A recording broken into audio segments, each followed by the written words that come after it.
This week, Tesla opens a 32 stall station off the New Jersey Turnpike after having gotten kicked off the travel plazas. Mercedes-Benz announced a expansion of their upcoming locations, including the first I-5 Starbucks location now known. And Shell opens their San Francisco charging hub. Let's get into it.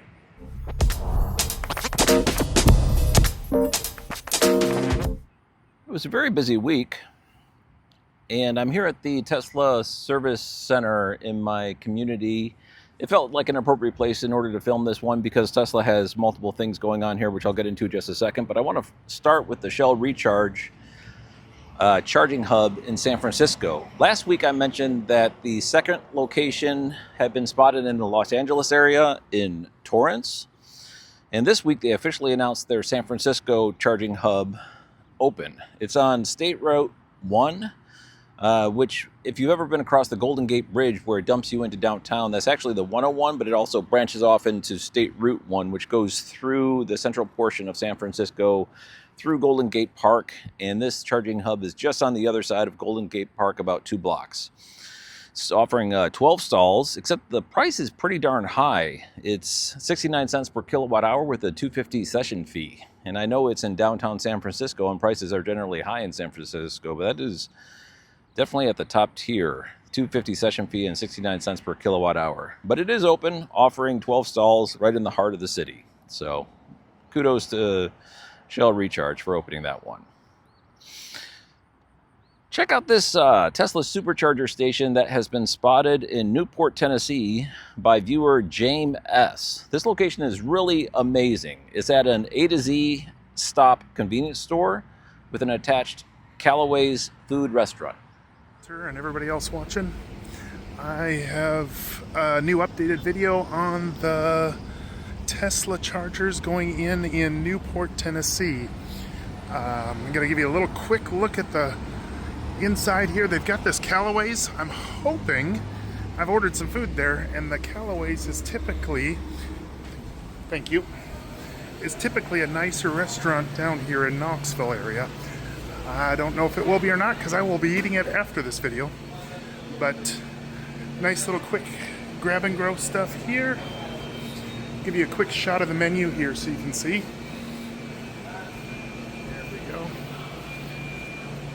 Looks like some good comfort southern food. I went and tried the restrooms out. They're pretty clean, kind of on par with Pilot Flying J. Not quite a Buc-ee's bathroom, but pretty good.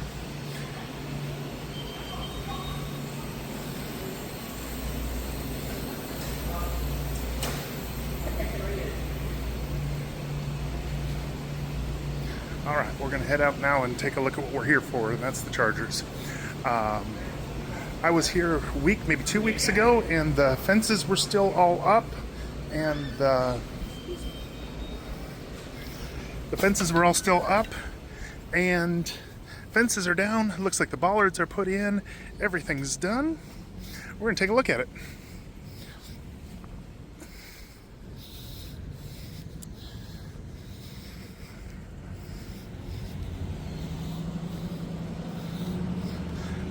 I couldn't tell last time whether we have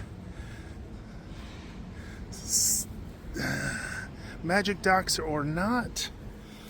I don't know if you all can see through there, but I am going to say there is no magic docks on these units.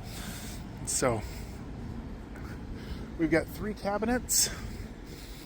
It looks like the new V4 installs that they've been showing online with set in place. When they came in, they were all on one piece of concrete already prefabbed. So, but I'm not smart enough to tell you whether this is a level 3 cabinet or level 4 cabinet. I'll step back just a second here. Shows DC post output voltage of, yep, these are level 3 cabinets. Level 4 dispensers. Anyway, the coolest part of this, we got trash cans, and then we have got a dog park.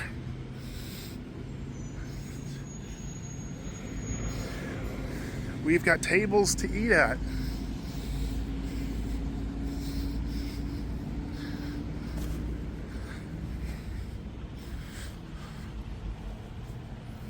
And there's even this little obstacle course here for the dog park.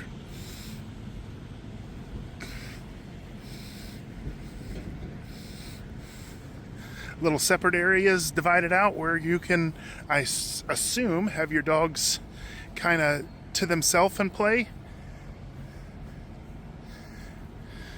So, anyway, hope you all enjoyed seeing this. Looks like it will be a 3.5 install, version 3 cabinet, version 4 pedestals. There's 12 pedestals the way it looks. And let's take a look at this transformer and we'll call it a day. Oh, we even got a use last handicap stall. Yep, I was told it was 1,000 kVA transformer. Looks like that's correct. It seems a little small. Anyway, you all have a good day. Hope you enjoyed the beautiful day here in Newport, Tennessee. The Tesla Supercharger team has definitely been doing an increasingly improved process of site selection. And I tell you what, that Newport location that James brought to us is truly amazing. I mean, the connected dog park and the connected convenience store with fast food. So you have facilities for restrooms and obviously the conveniences that all are available in the convenience store and the fast food restaurant, as well as the dog park and the seating area. And I don't know, I just thought it was a really nice looking station. Sticking with the Tesla Supercharger network, they opened a 32 stall station at an IHOP directly off the New Jersey Turnpike after having gotten rudely booted from the travel plazas. When was it? It was last month. They opened a 32 stall, which would have to be considered helping alleviate some of the increased demand from the stalls getting removed from the service plazas. But this is at an IHOP and it's right off the exit, so really, I don't know if I could say no harm, no foul, but it is a terrific response by the Tesla Supercharger team in order to put in this station so quickly after having gotten kicked off. And obviously it took them, probably a year or so in order to get this station lit, but so they knew it was coming. But even still, kudos to them for quickly backfilling after having their stall count decreased in New Jersey.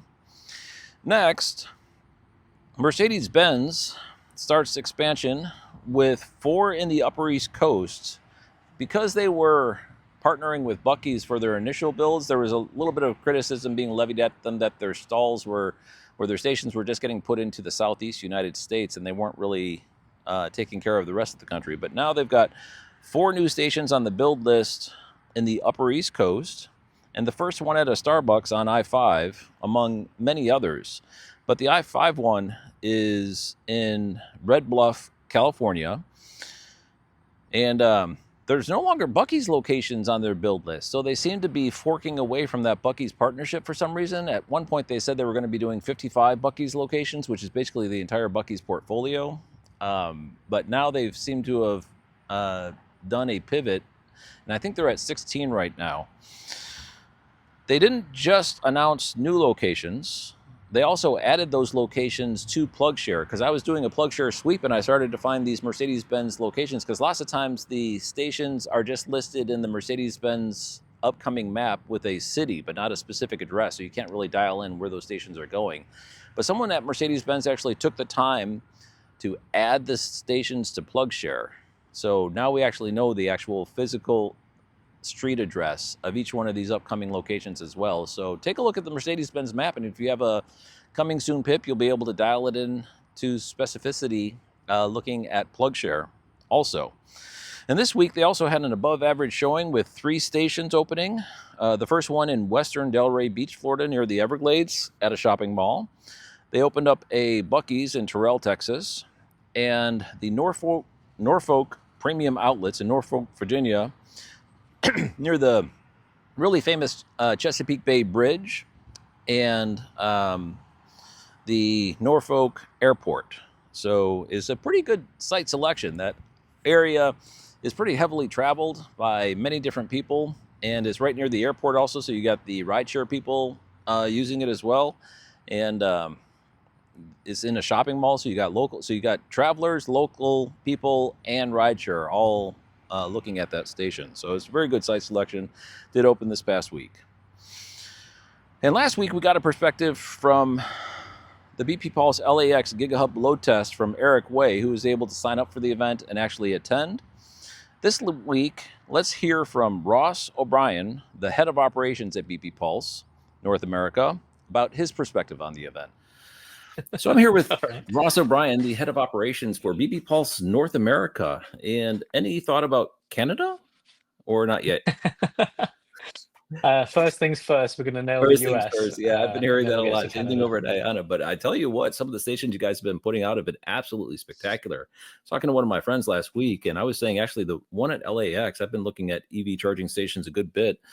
And it has to be one of the most beautiful stations in the entire United States, bar none. And I give that credit not lightly. It is really a beautiful looking station. But first, I understand you were recently returned from the LAX Gigahub. Is that not the case?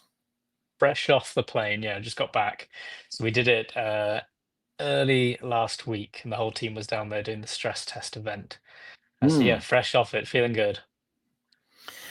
Hopefully, red eye, no red eye?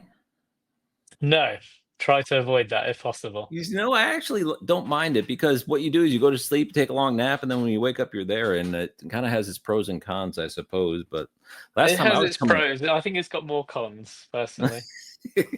yeah, normally the end of the day flights are backed up pretty heavy. Also, I was trying to get out of there, and some storm in Dallas threw a wrinkle in the system, and I got almost parked for an entire night, but they ricocheted me through Seattle and then DC, and finally made it back to Charlotte. Adventures of airline travel. But sir, I understand the load test event recently took place, and if we could go over the thoughts around that, we'll delve into the station in just a second. But the actual load test event, can you describe the thought for BP Pulse as the head of operations for wanting to do a load test prior to the actual opening of the station? Definitely. Well, first off, thanks for having me, Walter, and thanks for saying that our site's one of the best looking sites you've ever seen. It's beautiful. I'll let the team know because yeah, we want it to be not only good looking but very effective as well. So I think that's where the load test came into it. So we call them stress tests. Effectively, it's run the site to its limits, try and really push it, and see what breaks, and also get great consumer feedback. So the main aim really is try and get as many people as you can to the site, as many consumers that are going to be using the site, push the equipment to the limits, test out the consumer experience. Is it as simple as we think it is? And then gather feedback, gather ideas. And these events, they're helpful for each site individually, but actually they help us design the future sites. So people that take part in them, if they take time out of their day to come and spend with us, then their input, their ideas are actually going to be seen in future sites as well. So we're kind of co-creating as we go. So it's a cool event. We get some of my team heads down. It's all about engaging with the local community, hearing and listening to the consumers that are going to be using the site, getting great ideas, and then in return, we give a free tank of electrons for everyone that takes part. I know someone who got one, and it was, from all accounts that I've heard from the outside, a successful event. But we'll go into that a little bit more. And you mentioned the customer feedback and trying to get some real world response, and also burning in the copper. I know as a technologist, you never want to put things into operation initially without actually loading. I have a new office that just got spun up, and there's always blowback. So you always have to work with a vendor and make sure, this one's not fully operational and whatnot. So you gotta take care of the trimmings. But the customer feedback is one of these things that has been a increasing conversation in the EV charging industry. And I know there's likely security cameras on site, no? Yep. Yeah, there will be for this site. And it's a bit of a question between privacy and security in that situation. But there's also the opportunity to see if there's like people who are queuing up and unable to charge using optics and whatnot. And as the head of operation, I don't know if that was something like if people are like standing in front of the charger too long and they're like confused because the interface is not working well, if that's something that you've been looking at also. And I don't want to get too deep into the operations. This is obviously you want to obfuscate as much as possible, but it's been a reoccurring topic on DC fast charging stations as of late. So Definitely, I think it's a really cool question actually, because CCTV cameras and camera footage in general, I think, especially if you consider the likes of AI and what that might unlock, I think that footage in general is becoming much more valuable, not just from conventional, either having a CCTV camera as a deterrent for security, but also being able to monitor it and look into it. Paying for someone to monitor that's pretty expensive.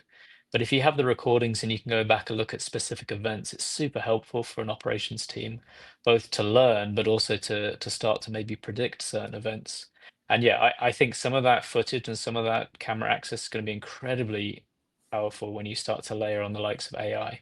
We're starting to play with some of that. I think a lot of the industry will start to play with that, and you'll see what it does in the next few years. But I think the potential's fairly big in that. yeah, I know in the retail space, Walmart would likely know if there's a congregation of people at the end of an end Yeah. cap using all kinds of AI, as you say. Maybe it could be built into an alert trigger or something. Who knows? But anyway, I was just kind of curious. So yes, sir, the low test event.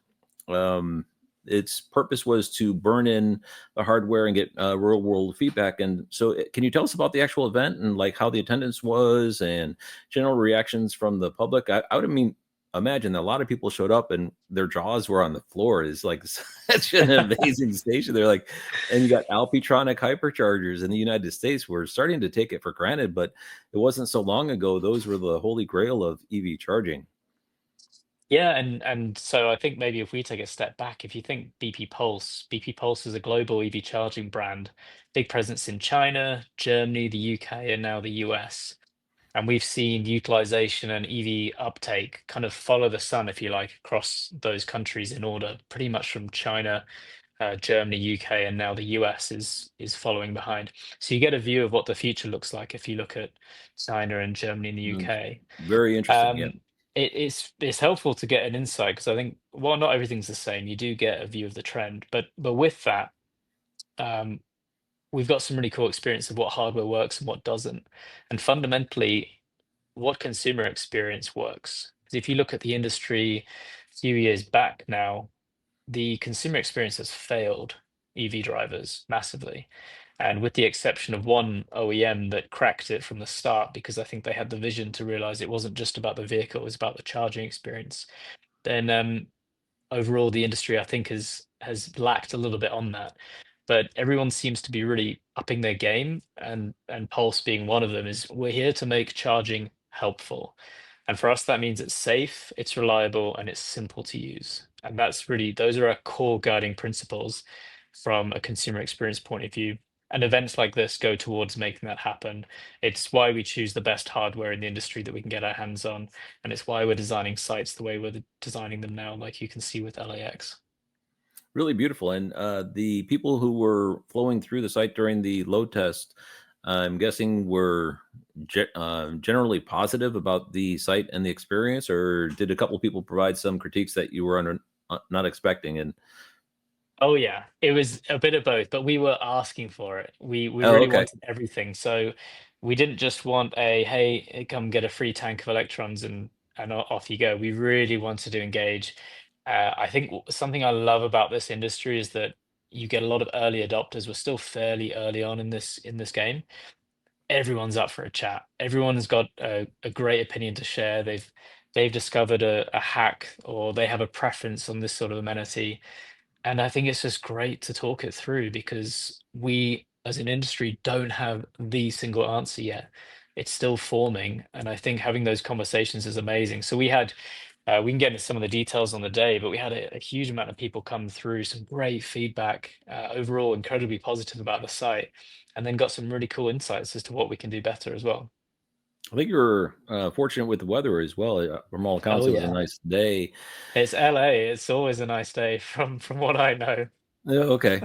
So we can get to the canopy and lounge in a second, but first, there was discussion about the Gigahubs being primarily placed at airports designated to take some of the rideshare load off the densification locations that would be used for more Gen Pop EV charging.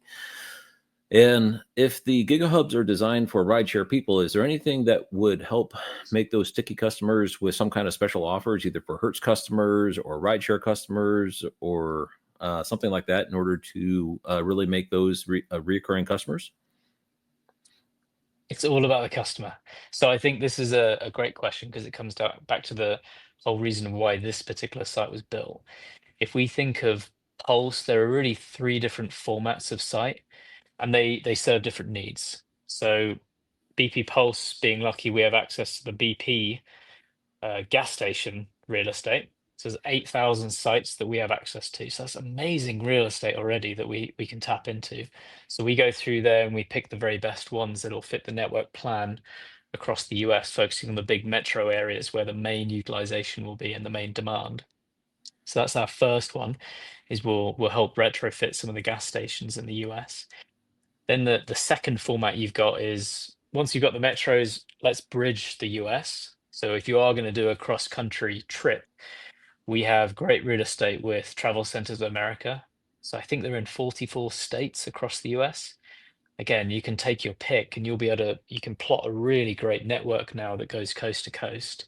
It And was then one the of the final nicest one, stations I've been at. The one you in went to Jacksonville. Jacksonville, right? Yes, and it's two Yeah. stories. Is beautiful inside. There's a multiple restaurants, fast food restaurants, and the convenience store, and then the driver's lounge upstairs. Just a beautiful property. It's a great example of what can be done. And if you're on the go and you're doing a highway trip, you're gonna want to stop and you're gonna have to take, a little while just to recharge not only your car, but also yourself. And you want it to be in a nice environment. So that's why we love using the TA sites. It's going to offer And a right really off nice the exit bridge. also as Oh well. yeah, they're Yeah, all big prime plus real there. estate. Mm. Yeah.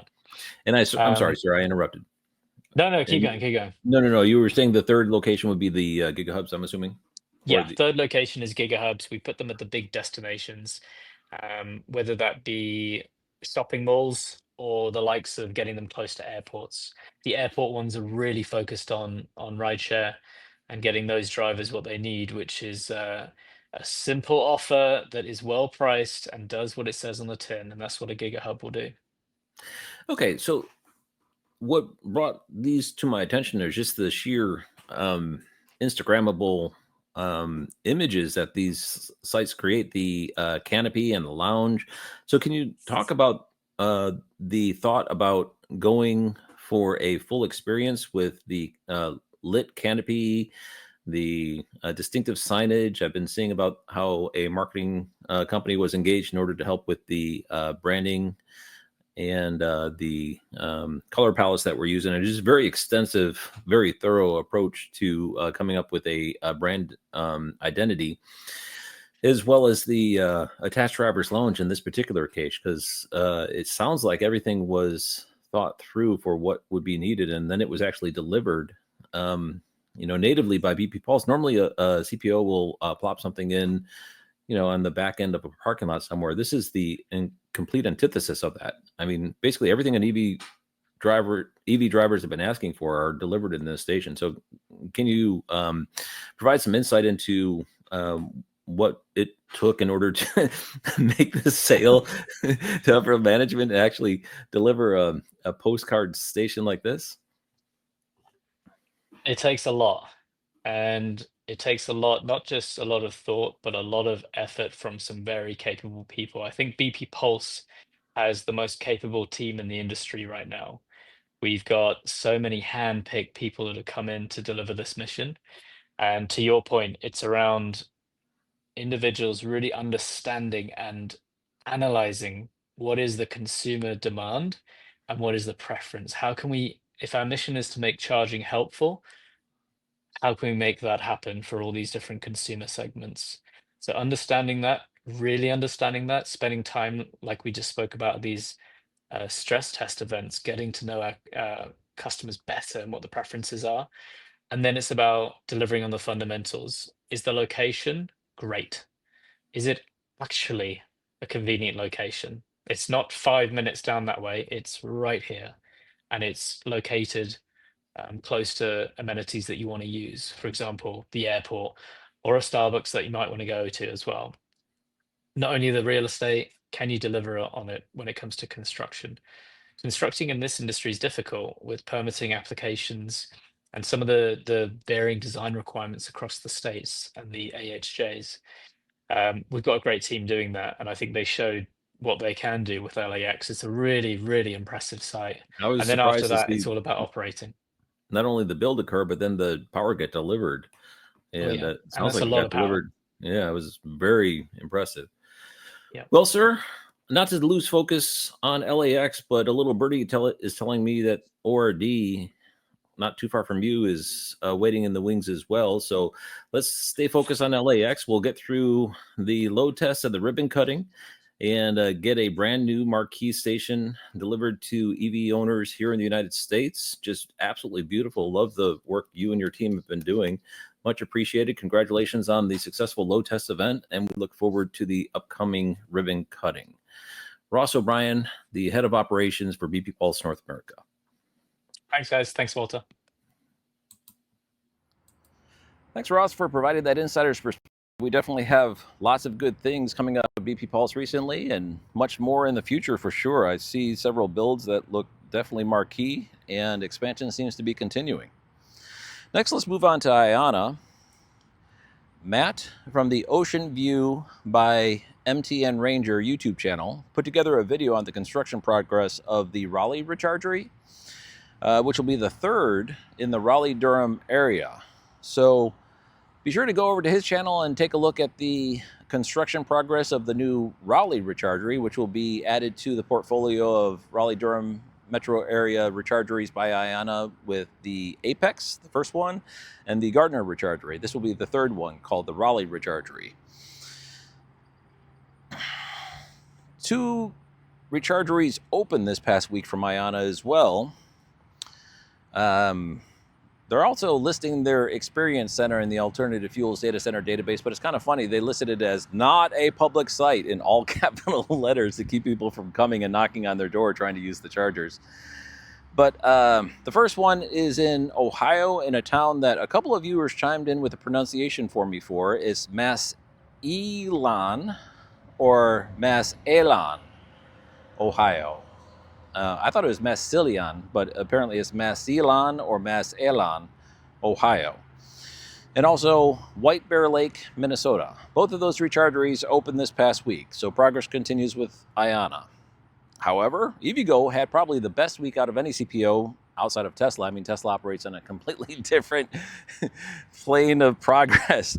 But on the non-Tesla CPOs, EVgo had a terrific week, leading the bunch with 8 new stations, including 4 in the state of California. That seems to be their home turf, and really where they found a way to rinse and repeat and grind out new stations with some regularity outside of other states.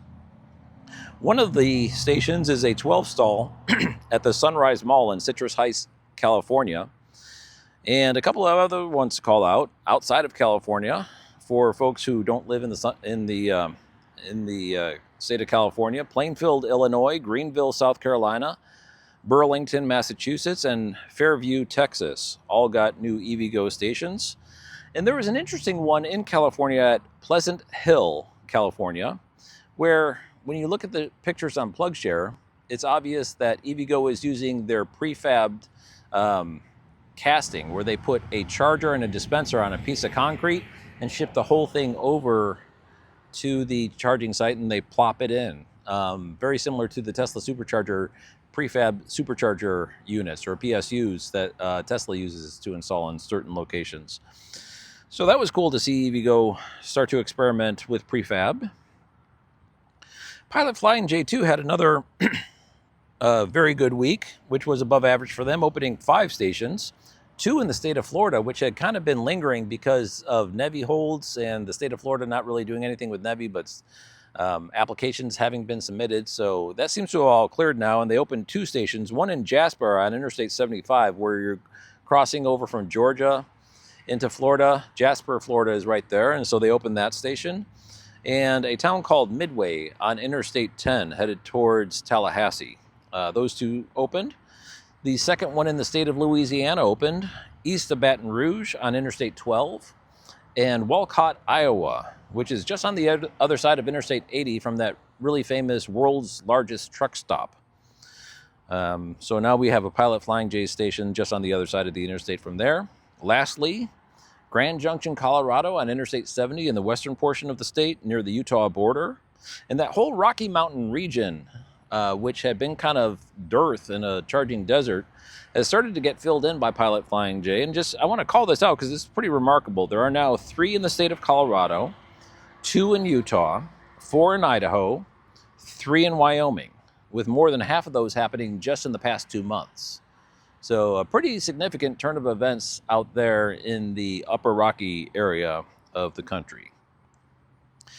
Next, GM Energy had a press release where they were partnering with ChargePoint to install 500 charging stalls by the end of this year. And here we are on the July 4th weekend, and there hadn't really been much movement, but this past week we did see one, and a viewer again chimed in with pronunciation. Apparently the name of this town is a Six Nation from Native American origin pronunciation, and it's Canandaigua, New York, I believe is the correct pronunciation. Thanks, Steph, for helping with that. A CPO called 06 installed ChargePoint stations, and you could see they have GM Energy branding on them. So it's pretty clear these are some of the stations that were a part of that press release. And after the initial press release, we haven't had any additional information from either ChargePoint or General Motors considering the progress of that partnership. But we're starting to see stations show up that are ChargePoint hardware with GM Energy stickers that are not EVgo Extend or anything like that. They're ChargePoint hardware. And so we have to assume that these are extensions of that partnership that was in that press release. So starting to make progress there. And again, the CPO is 06 Energy out of, I think it's New Hampshire. Lastly, the Rivian Adventure Network opened a new station in New Jersey in Tinton Falls at the Jersey Shores Premium Outlets. Thanks for watching.